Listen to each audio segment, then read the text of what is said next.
मनुस्मृति में महिलाओं की स्थिति को लेकर यह एक जटिल ऐतिहासिक और समाजशास्त्रीय प्रश्न है। स्वर्ण जाति, उच्च वर्ण की महिलाओं द्वारा इस असमानता को न समझ पाने या उसका विरोध न करने के पीछे कई मुख्य कारण थे। 1. जातिगत उच्चता का अहंकार, कास्ट प्रिविलेज। उच्च वर्ण की महिलाओं को अपनी जाति और सामाजिक प्रतिष्ठा का फायदा मिलता था। वे शूद्रों और निचली जातियों की तुलना में बेहतर स्थिति में थीं।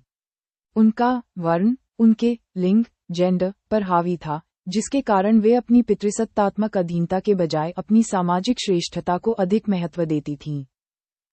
2. सामाजिकरण और पितृसत्तात्मक परवरिश। उन्हें बचपन से ही यह सिखाया जाता था कि पिता, पति और पुत्र की सेवा करना ही स्त्री का परम धर्म है।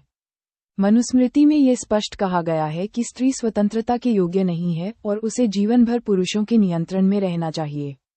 इस विचारधारा को ही वे संस्कृति मान बैठी थीं। 3. संरक्षण की सुरक्षा। मनुस्मृति कहती है कि नारियों की रक्षा पुरुषों द्वारा की जानी चाहिए।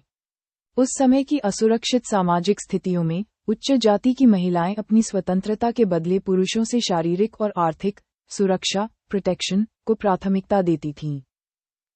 4. शिक्षण और धार्मिक ज्ञान का अभाव। मनुस्मृति में महिलाओं के लिए वेदों के अध्ययन को वर्जित माना गया है।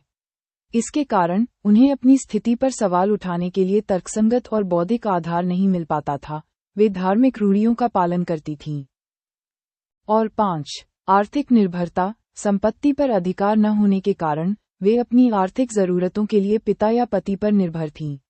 विरोध करने का मतलब था सुरक्षा और भरण पोषण का खो देना। संक्षेप में, उच्च वर्ण की महिलाएं खुद पितृसत्तात्मक संरचना का हिस्सा बनी हुई थीं, जहां उन्हें सामाजिक सम्मान तो मिलता था, लेकिन बराबरी के अधिकार नहीं।